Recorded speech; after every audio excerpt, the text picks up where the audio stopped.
পয়গম্বর ডাক দিয়া জানায়া দেয়, ও পৃথিবীর উম্মতের দল, তুমি যদি একবার সুবহানাল্লাহ আলহামদুলিল্লাহ আল্লাহর নামের জিকির করো, তোমার আমল নামায় প্রত্যেকটা জিকিরের পরিবর্তে একটা কইরা জান্নাতের ভিতরে গাছ রোপণ হতে থাকবে। রাসূল সাল্লাল্লাহু আলাইহি ওয়াসাল্লাম হাদিসের ভিতরে জানায়া দেয় এই গাছের আয়তন কত বড় হবে, গাছটা কত বড় হবে। রাসূল হাদিসের ভিতরে জানায়া দেয় দুনিয়ার বুকে বান্দা যখন সুবহানাল্লাহ আলহামদুলিল্লাহর জিকিরগুলো করতে থাকে, ওই বান্দার আমল নামায় প্রত্যেকবার জিকিরের পরিমাণে একটা কইরা গাছ রোপণ হতে থাকে। গাছটার আয়তন কত বড় জানোনি? আরবের দ্রুতগামী ঘোড়া যদি ওই গাছের এক প্রান্ত থেকে অপর প্রান্তে পৌঁছতে যায় 550 বছর লাগাতার দৌড়াবে, কিন্তু গাছের এক প্রান্ত থেকে অপর প্রান্তে যাইতে পারবে না। অন্য হাদিসের ভিতরে রাসূল জানায়া দেয় গাছগুলোর ফল কেমন হবে। গাছ যদি এত বড় হয় তাহলে তার ফলগুলো কেমন হবে।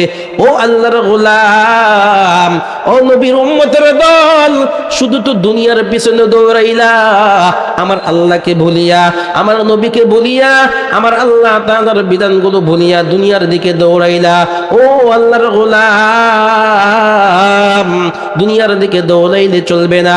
আল্লাহ তো দুনিয়ার বুকে বান্দাকে পাঠাইছে, দুনিয়ার বুকে চইলা চইলা আল্লাহ তাআলার জান্নাত কামাই করে নিয়ে যাওয়ার জন্য। রাসূল হাদিসের ভিতরে জানায়া দেয় ওই বান্দা যে সুবহানাল্লাহ আলহামদুলিল্লাহ বলার কারণে তার নামে জান্নাতের ভিতরে একটা গাছ রোপণ হয়ে যায়। ওই গাছটার ফল হইল কেমন জানোনি? একটা ফলের সাথে অমর ফলের কোনো স্বাদের কোনো মিল নাই। ওই গাছ থেকে বান্দা একটা ফল খাবে, এক রকমের স্বাদ পাবে, অপর আরেকটা ফল ছিঁড়ে খাবে, ওই ফলটা অন্য রকমের মিষ্টতা অনুভব করবে।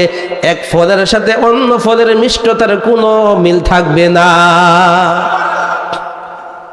তাহলে আল্লাহর নামের জিকিরের দরকার আছে না নাই?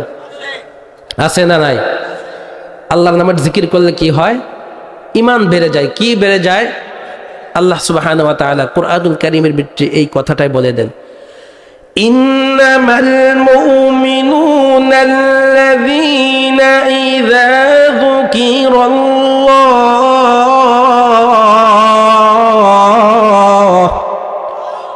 ওয়াজিলাত কুলুবুহুম ওয়া ইযা তুলিয়াত আলাইহিম আয়াতুহু যাদাতুহুম ঈমানা।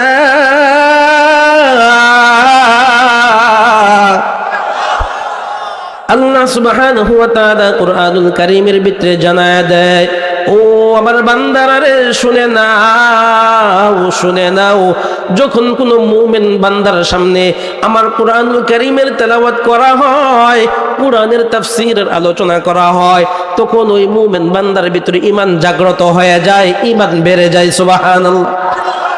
কুরআন তেলাওয়াত করলে আমাদের ঈমান বাড়ে না কমে? আরো জোরে বলেন, বাড়ে না কমে? এই যে মাহফিলে আসছেন, ঈমান বাড়ছে না কমছে? আরো জোরে বলেন, ঈমান বাড়ছে না কমছে? তাহলে মাহফিলে আইসা লাভ হয়েছে নাকি ক্ষতি হয়েছে? আরো জোরে বলেন, লাভ হয়েছে না ক্ষতি হয়েছে? মাহফিলে আসছেন, আপনার উপকার হয়েছে। কুরআনের সাথে সম্পর্ক রাখলেও আপনার দাম বাড়াই দিবে কে? আরো জোরে বলেন, বাড়াই দিবে কে? আল্লাহ তাআলা আপনার দাম বাড়াই দিবে। কুরআনুল কারীম এমন একটা কিতাব, যেই কালামের, যেই কিতাবের সাথে যেই সম্পর্ক রাখবে তার দাম বাড়াই দিবে কে? আরো জোরে বলেন, কে বাড়াই দিবে? আল্লাহ বাড়াই দিবে। এই কুরআনুল কারীমের সাথে যে আমরা গেলাফ পরাই, কোরআনের গেলাফ পরাই, চাদর পরাই কোরআনকে, এই গেলাফের কোনো মূল্য থাকে না। দোকানের ভিতরে যদি এরকম কাপড়ের টুকরা পরে থাকে আর কোনো সম্মান থাকে না। যখন এটা কুরআনুল কারীমের গেলাফ হয়ে আপনার কোরআনের সাথে লেগে যায়, তখন যদি মাটির সাথে লেগে যায়, পায়ের সাথে লেগে যায়, আমরা চুমু খাই, ঠিক কিনা বলেন?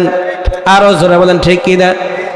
এই যে একটা কাঠ যখন জমিনের ভিতরে পড়ে থাকে এর কোনো মূল্য থাকে না, কিন্তু যখন এই কাঠটা রেহাল হিসাবে আমরা ব্যবহার করতে থাকি, সুন্দরভাবে যখন রেহাল হয়ে চলে আসে, তখন এই রেহাল যদি পায়ের সাথে লেগে যায়, এরকম মাটিতে পড়ে যায়, বেয়াদবি হয়ে যায়, সাথে সাথে বান্দা উঠাইয়া চুমু খায়, ঠিক কিনা বলেন?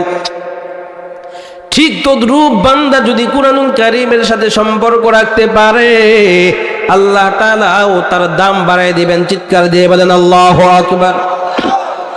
কুরআনুল কারীম এমন একটা কিতাব, পৃথিবীর বুকে যত বই আছে, যত গ্রন্থ আছে, কুরআনুল কারীম ব্যতীত আল্লাহ তাআলা কুরআনুল কারীমের শুরুতে চ্যালেঞ্জ দিয়ে দিয়েছেন। 1450 বছর পূর্বে, 1500 বছর পূর্বে কুরআনুল কারীমের ব্যাপারে আল্লাহ তাআলা সূরা বাকারার শুরুতে চ্যালেঞ্জ ছুড়ে দিয়েছে। আল্লাহ তাআলা ডাক দিয়ে বললেন, ও আমার বান্দারা রে, আমি আল্লাহ তাআলা এই কুরআন সম্পর্কে শুরুতেই তোমাদেরকে চ্যালেঞ্জের মাধ্যমে জানিয়ে দিলাম, এটা এমন একটা কিতাব যেই কিতাবের ভিতরে কোনো ভুল নাই, কোনো সন্দেহ নাই। কিন্তু দুনিয়ার বুকে যদি মানুষ কোনো বই লেখে, শুরুতে লেখা দেয় যে এই বইয়ের ভিতরে যদি ভুল আপনার দৃষ্টিগোচর হয় আমাকে দেখায় দিবেন, আমি এরকম ভাবে শুধরে নিব, আপনার চিরকৃতজ্ঞ থাকবো। ঠিক কিনা বলেন? কিন্তু আমার আল্লাহর এমন একটা কুরআন, এমন কালাম, এমন কিতাব, যে কিতাবের ভিতরে আমার আল্লাহ শুরুর দিকে চ্যালেঞ্জ ছুড়ে দিয়েছেন, যালিকাল কিতাবু লা রাইবা ফীহি হুদাল লিল মুত্তাকিন। ও বান্দা, কুরআন এমন একটা কিতাব যেই কিতাবের ভিতরে কোনো ভুলের কোনো কি নাই, সম্ভাবনা নাই। লা রাইবা ফীহি, কোনো ভুল নাই। বরং যারা কুরআনুল কারীমের ভুল বের করতে চেয়েছে আল্লাহ তাআলা তাদের ভুলই কুরআনুল কারীমের মাধ্যমে ধরায় দিয়েছে। শত শত বৎসর যাবত অনেক পণ্ডিত, অনেক জ্ঞানী, অনেক গুণী তারা চাইছে কুরআনুল কারীমের ভুল বের করতে, কিন্তু কুরআনুল কারীমের ভুল বের করতে এসে তারা নিজেরাই তাদের ভুল কি পেয়ে গেছে। ভুল পেয়ে যাওয়ার পর তারা নিজেরাই কি হয়ে গেছে, সংশোধন হয়ে গেছে। তাহলে এই কুরআন আমাদের কি সমস্ত জীবনের সমাধান দিতে পারে? একমাত্র কি সমস্ত সমস্যার সমাধান? একমাত্র, সকলেই বলেন, সমস্ত সমস্যার সমাধান একমাত্র দিতে পারে কি? আল কুরআন। আমরা এই আল কুরআনকে ধরছি না ছাড়ছি? ধরছি। আমরা কুরআনুল কারীমের তেলাওয়াত করি, আমরা কুরআন কারীমের তেলাওয়াত করি মোটেও না, খুবই কম। আগের বেলায় দেখা যেত, আগের যুগে মা বোনেরা যখন ফজরের নামাজ পড়ে ফেলতো, এরপর বিনাইয়া বিনাইয়া সুন্দর কইরা কুরআনুল কারীমের তেলাওয়াত করতো। বলেন সুবহানাল্লাহ। এই যুগে মা বোনেরা কুরআনুল কারীমের তেলাওয়াত করে খুবই কম। তুমি প্রত্যেকটা কাজের শুরুতে যদি বিসমিল্লাহ পড়ো, বরকত বাড়াই দিবে কে? আরো জোরে বলেন, বরকত বাড়াই দিবে কে? এই কুরআনুল কারীম নাজিল হয়েছে রমাদানুল মুবারকের মাঝে। রমাদানুল মুবারক অন্যান্য 11 মাসের তুলনায় দাম বেড়ে গেছে। বলেন ঠিক কিনা?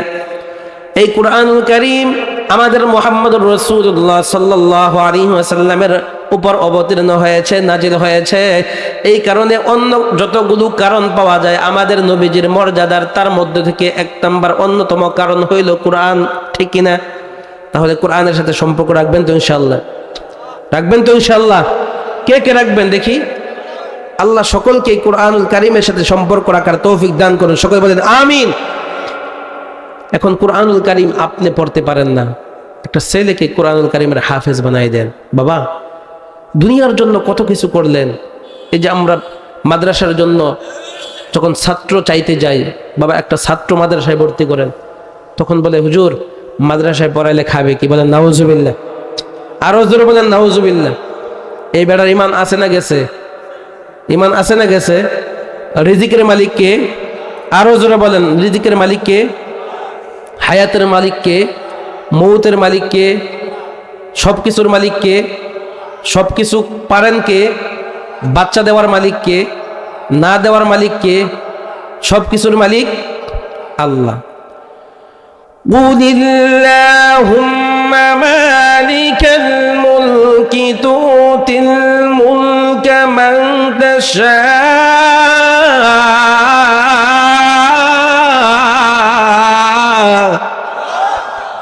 وَتُعِزُّ مَنْ تَشَاءُ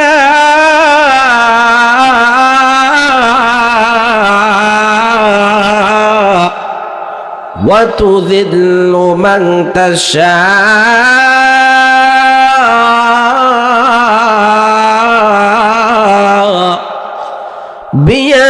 ফাআলিকাল খায়র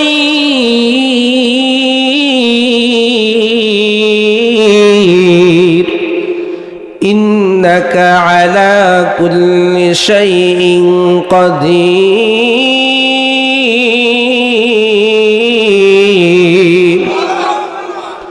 পয়গম্বরকে আমার আল্লাহ জানায় দেয়, ও পয়গম্বর, পৃথিবীর সমস্ত মানুষকে আপনি জানায় দিন, ও পয়গম্বর আপনার উম্মতদেরকে আপনি জানায় দিন, সম্মানের মালিক আমি আল্লাহ, ইজ্জতের মালিক আমি আল্লাহ, বেইজ্জতের মালিক আমি আল্লাহ।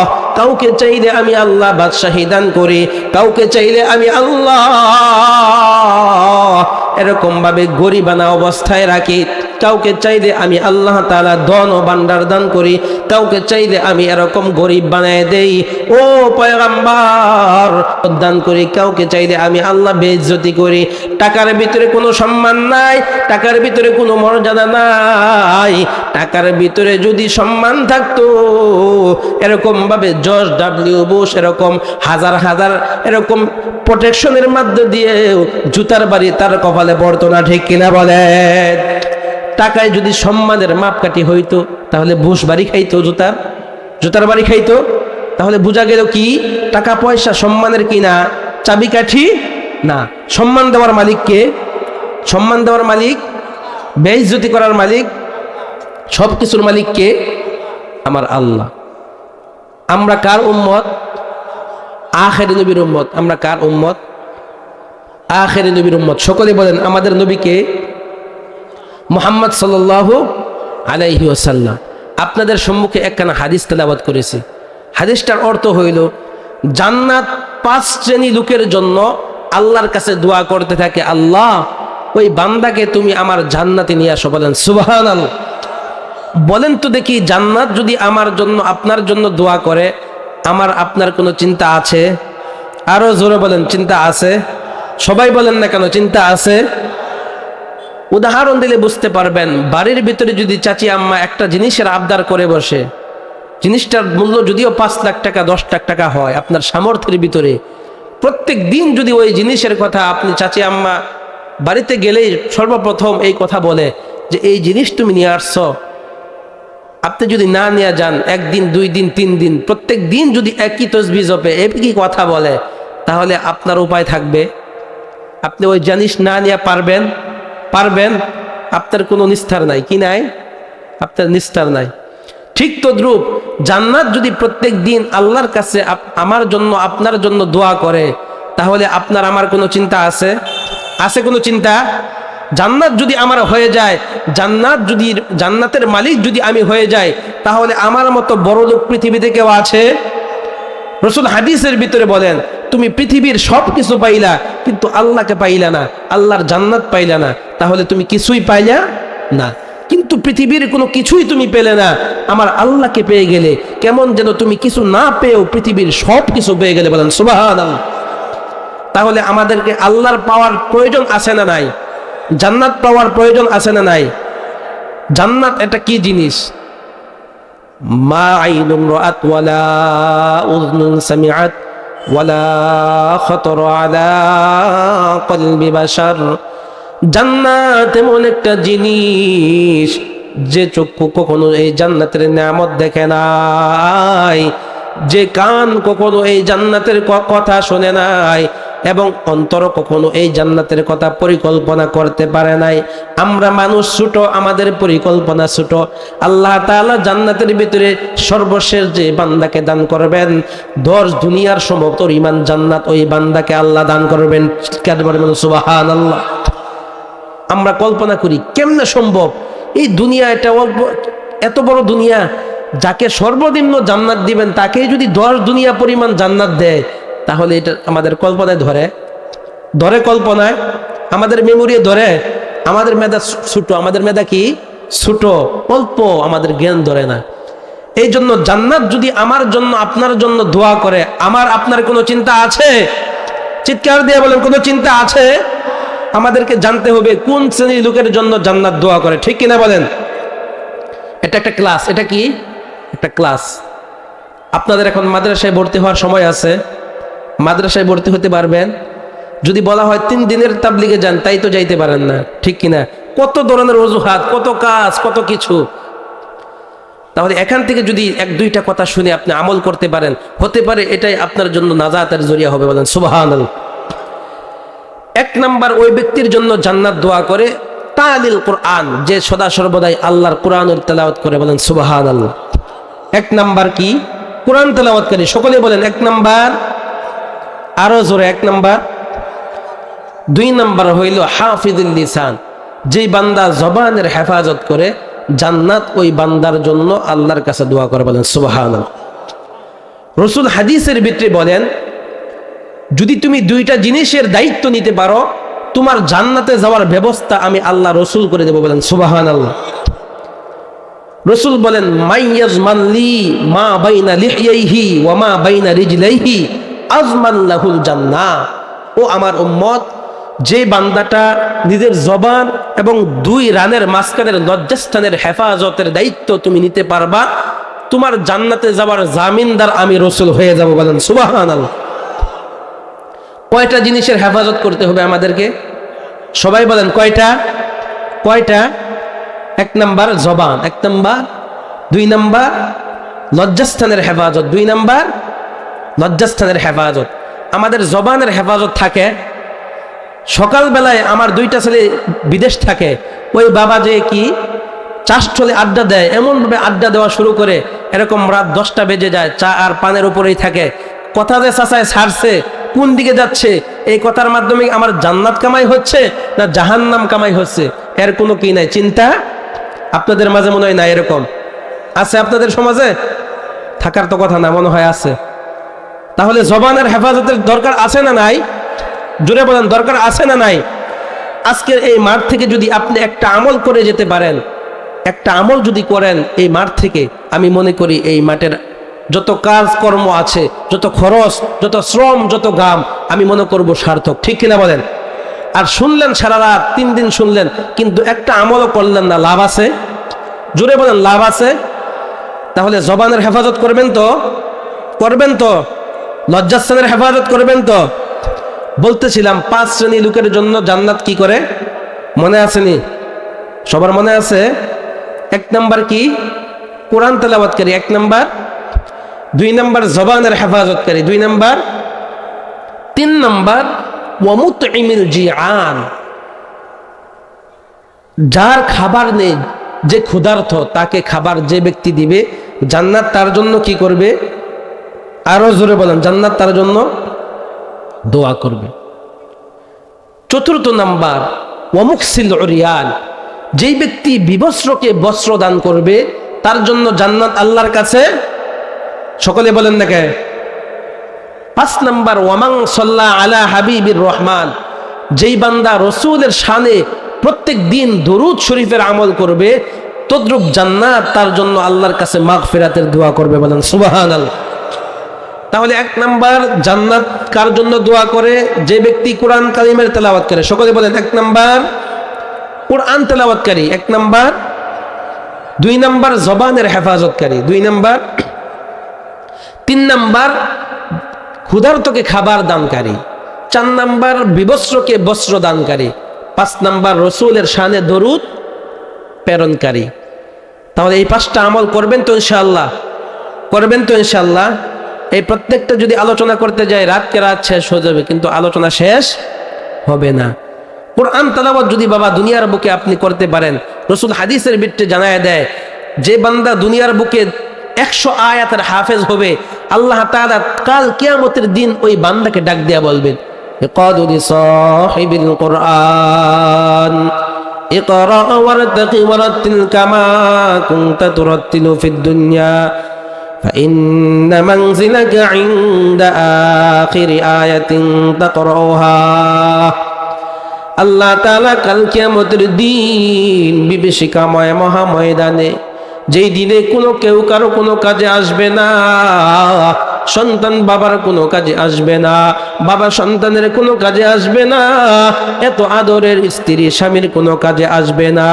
কাল কিয়ামতের দিন দিন বিভীষিকাময় মহাময়দানে একটা নেকির জন্য বাবা সন্তানের কাছে যাবে, সন্তান বাবার কাছে যাবে, স্ত্রী সন্তানের কাছে যাবে, স্বামী স্ত্রীর কাছে যাবে, ইয়া নাফসি বলে বলে দৌড়াইতে থাকবে।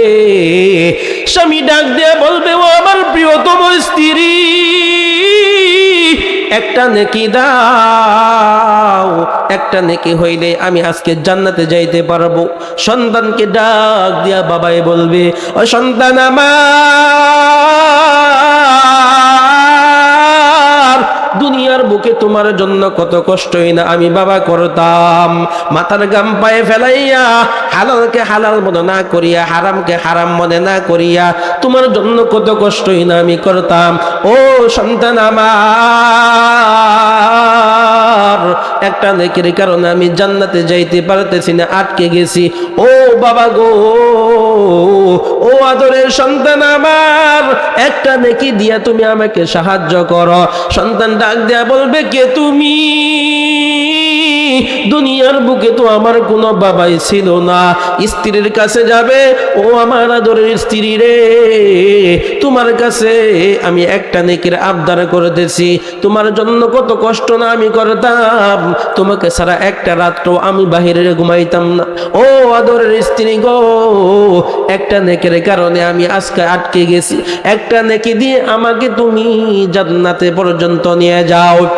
স্ত্রী ডাক দিয়ে বলবে, কে গো তুমি? দুনিয়ার বুকে তো আমার বিবাহ হয় নাই, তাহলে তুমি স্বামী কেমনে দাবি করো?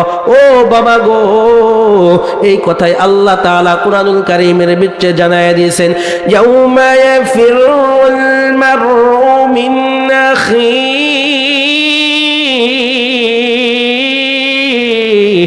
ওয়া উম্মিহি ওয়া আবিহি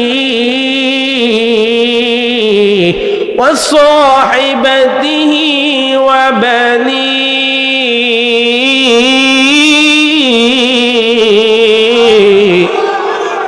কাল কিয়ামতের দিন বিভীষিকাময় মহাময়দানে সন্তান বাবার থেকে পলায়ন করতে থাকবে, বাবা সন্তান থেকে পলায়ন করতে থাকবে।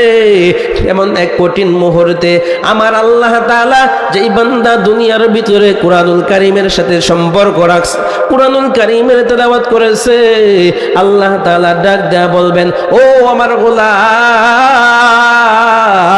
দুনিয়ার বুকে যেরকম ভাবে তুমি কুরআনুল কারীমের তেলাওয়াত করতা, আজকেও কিয়ামতের দিন বিভীষিকাময় মহাময়দানে কুরআনুল কারীমের তেলাওয়াত করতে থাকো, আর একটা কইরা তালা তুমি আরোহণ করতে থাকো।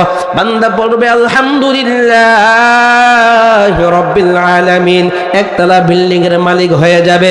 আর রহমানির রহিম, দুইতলা বিল্ডিং এর মালিক হয়ে যাবে। মালিক ইয়াউমিদ্দিন, তিনতলা বিল্ডিং এর মালিক হয়ে যাবে।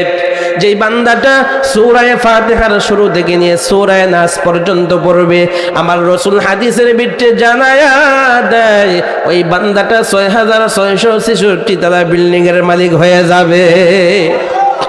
ও বাবা আমার, ও পর্দার অন্তরের মাগো, মনে কি চাই না তুমি কুরআনুল কারীমের হাফেজের মা হয়ে যাও? কুরআনুল কারীমের হাফেজের মা যদি তুমি হতে পারো, ও বাবাজি, আপনি যদি কুরআনুল কারীমের হাফেজের বাবা হতে পারেন, জানেননি আপনার জন্য আমার জন্য কাল কিয়ামতের দিন কেমন মর্যাদা অপেক্ষমান, কেমন মর্যাদা অপেক্ষা করতেছে। আপনার সন্তানটা যদি কুরআনের হাফেজ হয়ে যায়, কুরআনের আলেম হয়ে যায়, রাসূল বলেন, মান ক্বরাআল কুরআন ওয়া আমিলা বিমা ফিহি উলবিসা ওয়ালিদাহু তাজান ইয়াউমাল কিয়ামা দাওয়াহু আহসানু মিন দাওয়িশ শামসি। যেই বান্দাটা কুরআনুল কারীমের হাফেজ দুনিয়ার বুকে হয়ে যায়, তার পিতামাতাকে আমার আল্লাহ তাআলা আরশে আযীমের নিচে বসায়া এমন একটা মুকুটের ব্যবস্থা করে দিবে, যে মুকুটের আলোতে পুরা জান্নাত, পুরা হাসরের মাঠ আলোকিত হতে থাকবে। এবং হাফেজে কোরআনের কি দাম জানেননি? হাফেজে কোরআনকে আমার আল্লাহ তাআলা ডাক দেয়া বলবে, ও হাফেজে কোরআন, তোমাকে আমি আল্লাহ তাআলা জান্নাতের মালিক বানায় দিলাম এবং 10 জন বান্দাকে তোমার জন্য জান্নাতে নেওয়ার যাওয়ার জন্য সার্টিফিকেট দিয়ে দিলাম, যাদের উপরে আমার জাহান্নাম ওয়াজিব হয়ে গেছে।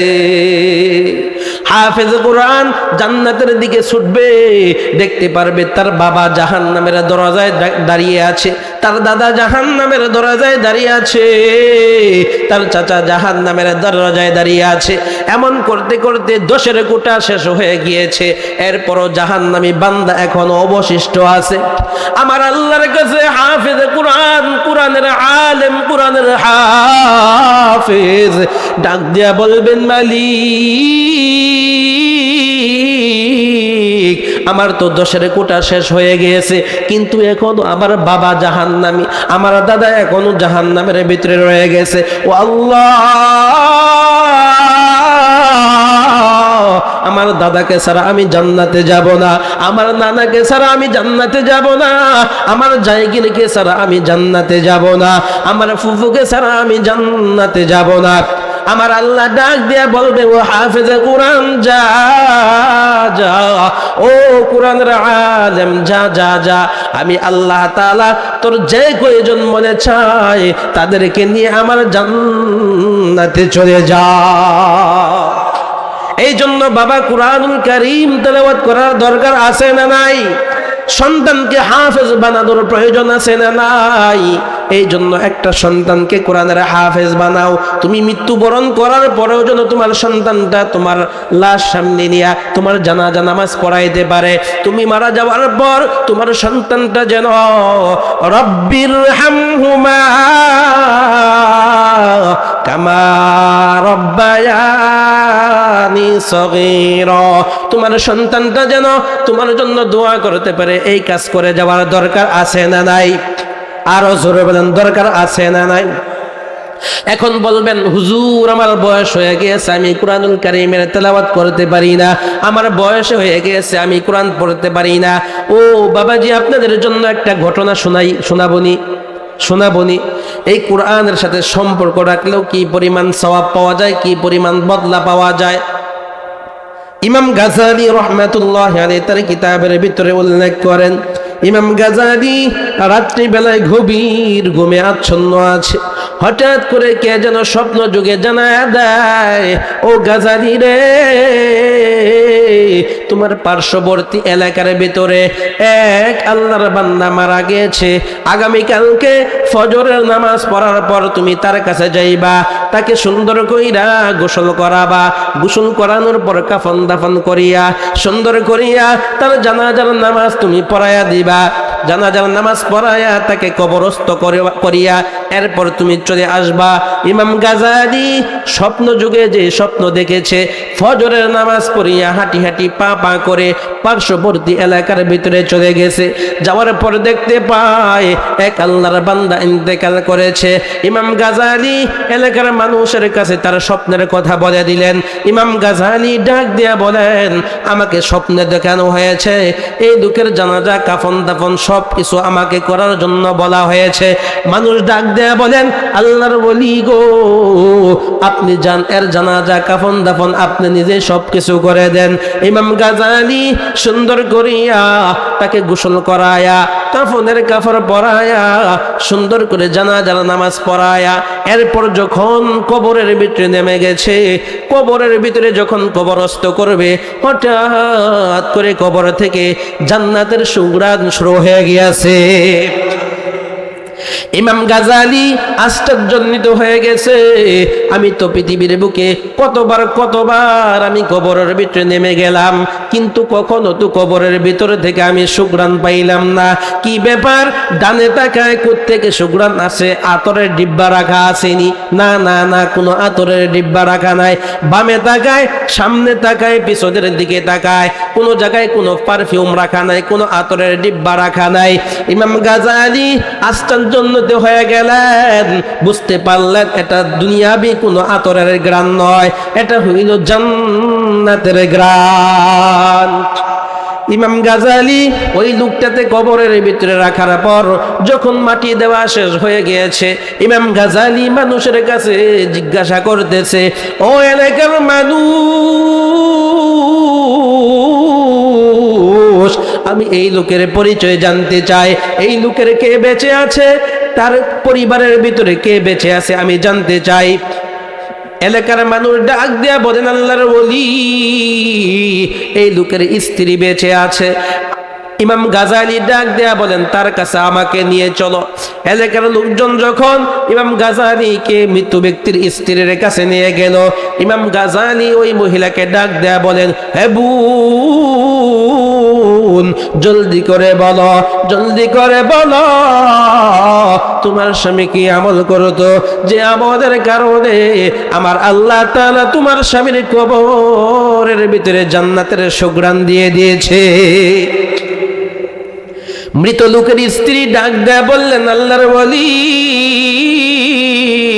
আমার স্বামী অতি সাধারণ দিন মজুর খেটে খাওয়া মানুষ ছিল। আমার স্বামী লম্বা লম্বা তাহাজ্জুদের আমলও করে নাই, লম্বা কোনো তাসবিহ তাহলিল পাঠ করে নাই, লম্বা লম্বা এরকম ভাবে আমল কোনো কিছু আমি দেখি নাই, কিন্তু একটা আমল আমি করতে দেখেছি। ও আল্লাহর ওলি, আমার বাড়ির ভিতরে ওই যে তাকের উপরে তাকায় দেখেন, একটা কুরআনুল কারীম রাখা আছে। আমার স্বামী দিন আনতো, দিন খাইতো, দিন মজুর লোক ছিল। আমার স্বামী যখন সকাল বেলায় এলাকার ভিতরে কামকাজ করার জন্য চলে যাইতো, তার পূর্ব মুহূর্তে সুন্দর করিয়া ওযু বানাইতো, ওযু বানায়া ওই কুরআনুল কারীমটা নামায়া সুন্দর করে ধরে ধরে বলতো, আমার আল্লাহ কত সত্য বলেছ, আমার আল্লাহ তুমি কত সুন্দর বলেছ, আমার চক্ষু রয়েছে, চোখ থাকতেও আমি বন্ধ, আমি পড়তে পারি না, আমার বাবা মা আমাকে কুরআনুল কারীমের তেলাওয়াত শিখায় নাই, ও আল্লাহ তুমি আমাকে মাফ করে দিও। প্রত্যেকদিন সকালে কাজে যাওয়ার পূর্বে 10 মিনিট করে এরকম কথাগুলো বলতেন, আর চোখ দিয়ে ঝরঝর করে পানিগুলো ছেড়ে দিতেন। চোখ দিয়ে পানিগুলো ছেড়ে দেওয়ার পর কোরআনকে চুমু খাইতেন, বুকে লাগাইতেন, কপালের সাথে লাগাইতেন। এরকম 10-15 মিনিট ভাব বিনিময় করার পর কাজ করার জন্য মাঠে ময়দানে চলে যাইতেন। আবারও যখন আসরের পর বাজার এরকম ভাবে মাঠ থেকে কাজ করে ঘরে ফিরে আসতেন, সুন্দর করিয়া ওযু কালাম করিয়া পবিত্র পরিষ্কার হইয়া আবারও ওই কুরআনুল কারীমটা নামায়া সকাল বেলায় যেরকম আল্লাহর সাথে ভাব বিনিময় করছেন, কোরআনটা নামায়া লাইন ধরে ধরে বলতেন, আমার আল্লাহ কত সত্য বলেছ, কত সুন্দর বলেছ, কত মজার মজার কথা তুমি আল্লাহ বলেছ, কিন্তু আমি তো কি করব, বাবা মা আমারে কুরআনুল কারীমের তেলাওয়াত শিখায় নাই, চোখ থাকি তো আমি অন্ধ, মালিক কোরআনকে আমি ভালোবাসি, কোরআনকে মহব্বত করি আল্লাহ। এরকম করে করে ভাব বিনিময় করে দেন। 15-20 মিনিট সময় কোরআনের সাথে ভাব বিনিময় করে চোখের পানিগুলো ঝরঝর করে ছেড়ে দিতেন, আল্লাহর কাছে তওবা করতেন। ইমাম গাজালি ডাক দিয়া বলেন, বোন রে, আমার বোঝার বাকি নাই,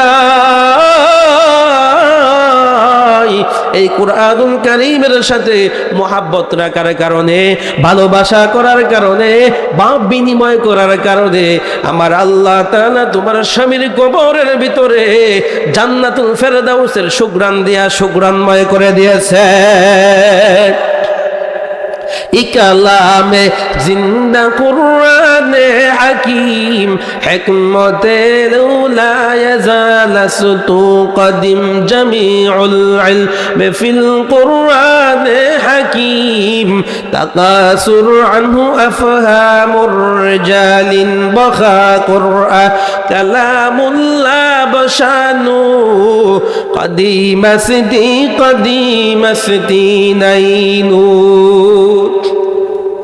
তাহলে বাবাজি ঘটনা দ্বারা কি বুঝতে পারলাম?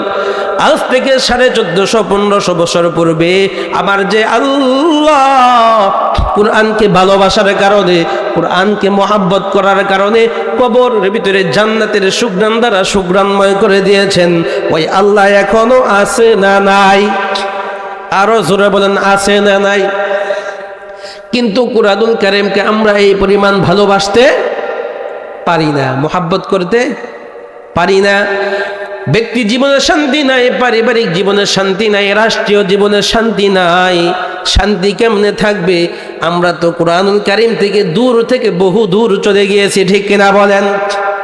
আরো জোরে বলেন, ঠিক কিনা? বিদায় হজের সময় আমার রসুল আমাদের জন্য দুইটা জিনিস রাইখা গিয়েছেন।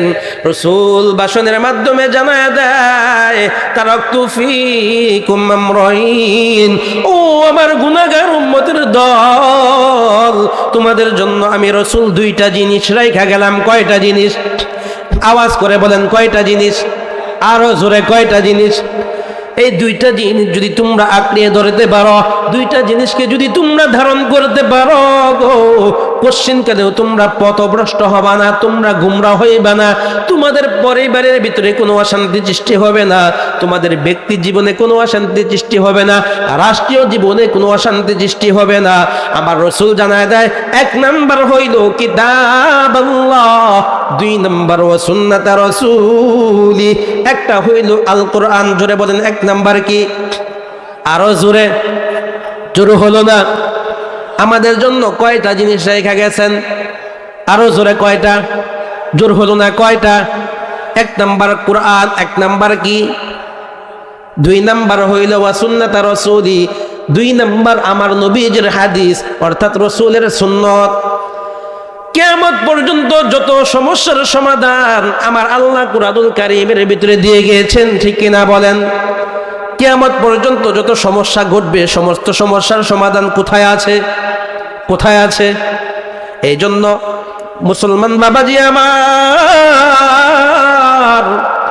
কুরআনুল কারীমকে আমাদের রোল মডেল বানাইতে হবে, ঠিক কিনা? আপনি কুরআনুল কারীম তেলাওয়াত করতে পারেন না, এই যে ভাব বিনিময় করেন, কোরআনকে ভালোবাসেন, কোরআনকে সিনায় লাগান, কোরআনকে চোখে লাগান, চোখের জ্যোতি বাড়াই দিবে কে? বাচ্চা কান্না করতেছে, কুরআনুল কারীমের আওয়াজ লাগাই দেন, মোবাইল গান না দিয়া মোবাইলের ভিতরে কোরআনের আওয়াজ লাগাই দেন, বাচ্চার কান্না বন্ধ করে দিবে কে?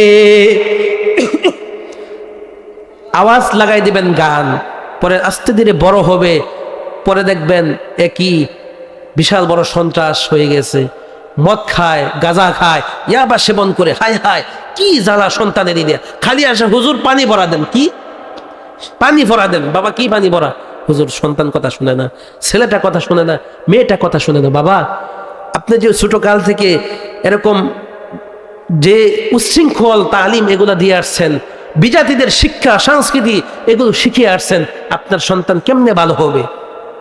এই যে ছোটকালে সন্তানদেরকে আমরা কি করি? কার্টুন দেখাই না বাবা, না, আপনার সন্তান যা দেখবে তাই শিখবে। ছোটকাল এটা হলো মায়ের কোলের দুলনা, মা বাবা যেটা করে সন্তান ওইটাই করে, ঠিক কিনা বলেন? এটা পরীক্ষিত আমল। আপনি যদি নামাজ পড়েন, আপনার স্ত্রী যদি নামাজ পড়ে, আপনার সন্তান দেখবেন বুঝ হয় নাই, 18 মাস 20 মাস বয়স থেকে মা যদি নামাজি হয়ে যায়, সন্তানটা এমনি এমনি নামাজি হয়ে যায়, তার পেছনে কোনো কষ্ট করতে হয় না। অনেক যুবক চলে আসে, হুজুর বিয়ে করব, দোয়া চাই, পর্দার মেয়ে যেন বিবাহ করতে পারি। কিভাবে করব হুজুর? বলি যে ভাই 3 চিল্লা লাগান, দাড়ি রেখে দেন, আল্লাহর কাছে দোয়া করেন। কয় হুজুর এগুলা তো কঠিন কাজ। এগুলা কি কাজ? কঠিন কাজ। আবারও যদি মুসলমান কুরআনুল কারীমকে আঁকড়িয়ে ধরতে পারে, কোরআনকে ভালোবাসতে পারে, কোরআনকে মুহাব্বত করতে পারে, আজকে তাকিয়ে দেখেন পৃথিবীর বিভিন্ন জায়গায় মুসলমান মার খায়। ইন্ডিয়ার জমিনে মুসলমান মার খায়, ফিলিস্তিনের জমিনে মুসলমান মার খায়, পৃথিবীর বিভিন্ন দেশে দেখতে পারবেন, পেপার পত্রিকা খুললেই দেখবেন অমুক জায়গায় মুসলমান এরকম আহত, অমুক জায়গায় নিহত। এমনকি আমার বাংলার জমিনের ভিতরে মুসলমান মার খায়, ঠিক কিনা বলেন? আবারও যদি মুসলমান তোমাদের হারানো স্বকীয়তা ফিরে আনতে চাও, তাহলে তোমাদেরকে ফিরে যেতে হবে আল কোরআনের দিকে। কোন দিকে? আরো জোরে বলেন, কোন দিকে? তন্ত্র মন্ত্র দিয়ে আপনার সংসারের ভিতরে আপনি কোনো শান্তি পাবেন না। শান্তি যদি পেতে চান, আগামীকাল ফজরের পর থেকে কুরআনুল কারীমের তালিম শুরু করে দেন, কুরআনুল কারীমের তেলাওয়াত শুরু করে দেন। শান্তি দিবে কে? বরকত দিবে কে? ও বাবা, আপনার বডির ভিতরে রাসূলের কোনো সুন্নতের লেবাস নাই। আপনি যদি বিভিন্ন দূরের কোনো সফরে যে মারা যান, এই দেশ থেকে অন্য দেশে চলে গিয়ে মারা গিয়েছেন, এখন আপনাকে কোন রীতিতে এরকম দাফন করবে, কাফন করবে? সিস্টেম আছে? এই জন্য বাবা, আপনার 3.5 হাত বডির ভিতরে রাসূলের সুন্নতের লেবাস লাগায়া দেন। বলতেছিলাম 5 শ্রেণী লোকের জন্য জান্নাত, মনে আছে? 1 নাম্বার কি? মাশাআল্লাহ, আল্লাহ আপনাদেরকে কবুল করুন, বলেন আমিন। আলোচনা বুঝতেছেন তো? ভালো লাগতেছে? চলবে নাকি বন্ধ করে দেব? কয়টা পর্যন্ত? সারা রাত? মাশাআল্লাহ, আল্লাহ কবুল করুন, সকলে বলেন আমিন। বাবা, সারা রাত ওয়াজ হইল, সারা রাত কথাবার্তা চললো, কিন্তু ফজরের নামাজ না পড়লেন না, তাহলে কোনো লাভ হবে? লাভ হবে? আরেকটা আমলের কথা বলি। একটা তো কুরআনুল কারীমের কথা বললাম, আরেকটা আমলের কথা বলি, আমার আলোচনা শেষ করব। 5টা কথা বলা কি না সম্ভব না, আরেকদিন কোনো জায়গায় সময় হইলে বলবো নি। আরেকটা কথা বলে যাই, রাসূলের শানে যে দুরূদ প্রেরণ করে তার জন্য জান্নাত কি করে? রাসূল বলেন, আল্লাহ তাআলা বলেন, ইন্নাল্লাহা ওয়া মালাইকাতাহু ইউসাল্লুনা আলান নবী ইয়া আইয়ুহাল্লাযীনা আমানু সাল্লু আলাইহি ওয়া সাল্লিমু তাসলিমা। আমার আল্লাহ তাআলা মুমিনদেরকে ডাক দেয়া জানায়া দেয়, ও ইমানদাররা শুনে নাও, শুনে নাও, দুরূদ এমন একটা আমল। নামাজ শুধু মানুষ পড়ে, ঠিক কিনা? রোজা আমরা মানুষ পালন করি, হজ আমরা মানুষ পালন করি, যতগুলো কাজ আছে সমস্ত আমল আমরা মানুষে করি, কিন্তু দরুদ এমন একটা আমল, যে দরুদের আমলটা আমার আল্লাহ করে এবং ফেরেশতারা করে। সুবহানাল্লাহ বলবেন না? আল্লাহ তাআলা ডাক দেয়া বললেন, ও আমার উম্মতেরা, শুনে নাও, শুনে নাও, দরুদ আমি প্রেরণ করি, আমার ফেরেশতারা আমার রাসূলের উপরে দরুদ প্রেরণ করে, সুতরাং তোমরাও আমার নবীর উপরে বেশি বেশি দরুদ প্রেরণ করো। দরুদ প্রেরণ করলে কি লাভ ও বাবাজি? আমরা এরকম পুরস্কার ছাড়া কিছু করতে চাই না, ঠিক কিনা বলেন? দেখেন, দরুদের একটা ফায়দা হাদিস থেকে বলি। রাসূল হাদিসের ভিতরে জানায় দেয়, মান সাল্লাল্লাহু আলাইহি ওয়াহিদাতান সাল্লাল্লাহু আলাইহি আশরান। যে বান্দাটা আমার রাসূলের শানে একবার দরুদ প্রেরণ করে, আমার আল্লাহ তাআলা ওই বান্দার জন্য 10 বার দরুদ প্রেরণ করে। অন্য হাদিসের ভিতরে আল্লাহ রাসূল জানায়া দেয়, ও আমার উম্মতেরা শুনে নাও, ইন্না আওলান নাসি বি ইয়াউমাল কিয়ামা আকসারুহুম আলাইয়া সালাতান।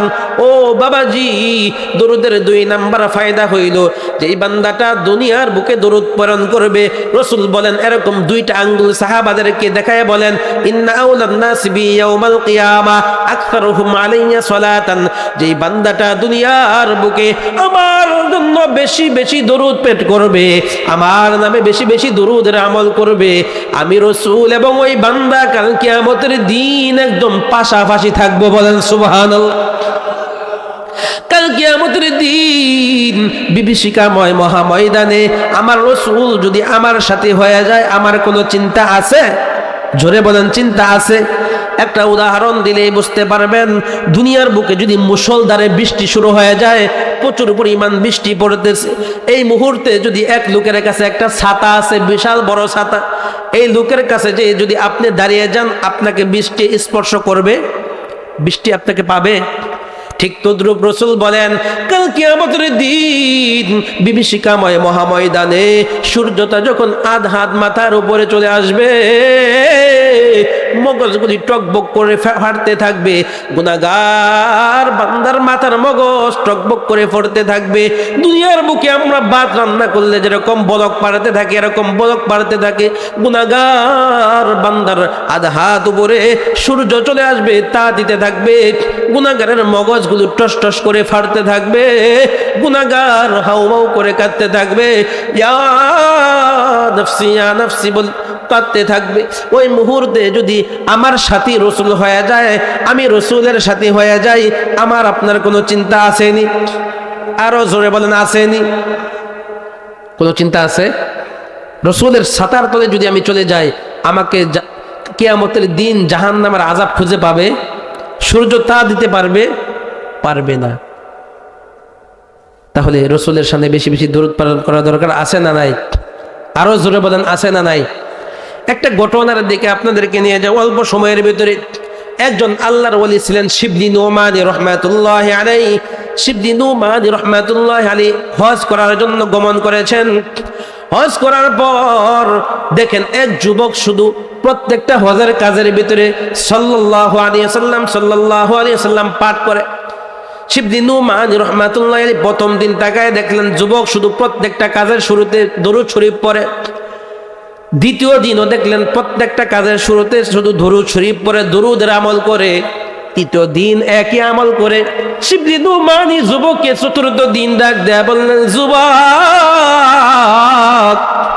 কি তুমি প্রত্যেকটা কাজের শুরুতে কেন দরুদ প্রেরণ করো? তুমি কি অন্য কোনো দোয়া পারো না নাকি?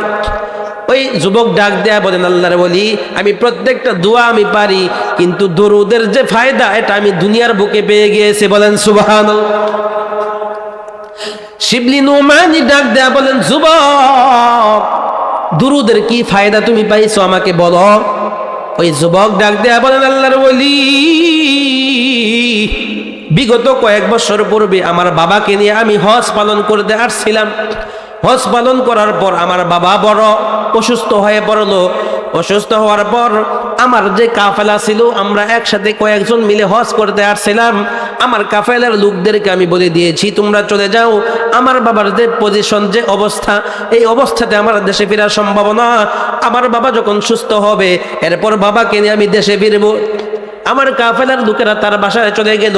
আমার বাবাকে নিয়ে আমি কয়েকদিন অবস্থান করার পর আমার বাবা যখন অল্প পরিমাণ সুস্থ হইল, আমার বাবাকে নিয়ে আমি ঘোড়ার পিঠে উঠে এরকম আমার দেশের দিকে প্রত্যাবর্তন করতে থাকলাম।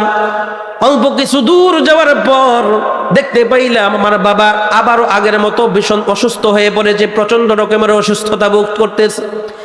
আমি বাবাকে জিগাইলাম, বাবাজি, তোমার দ্বারা কি ঘোড়ায় বসে থাকা সম্ভব না? বাবা বলল, না, আমার দ্বারা এই ঘোড়ার উপর আরোহণ করা সম্ভব না, আমার যে পরিমাণ অসুস্থতার তীব্রতা বেড়ে গেছে। আমার বাবাকে আমি মরুভূমির ভিতরে রাখিয়া আশপাশে আমি খুঁজতে লাগলাম কোন জায়গায় ডাক্তার আছে, বাবাকে চিকিৎসা করব, এরপর বাসায় ফিরব। বাবাকে রাখার পর আমি এদিক সেদিক চলাফেরা করতে থাকলাম। মরুভূমি মাইলকে মাইল আমি দৌড়াইতে থাকলাম, কোনো জায়গায় কোনো মানুষ নাই, কোনো জায়গায় কোনো ডাক্তারের কোনো খোঁজ খবর আমি পাইলাম না। আমি হতাশ হয়ে আমার বাবার কাছে চলে আসলাম। আসার পর দেখতে পাইলাম আমার বাবার অবস্থা ধীরে ধীরে নাজুক হইতেছে।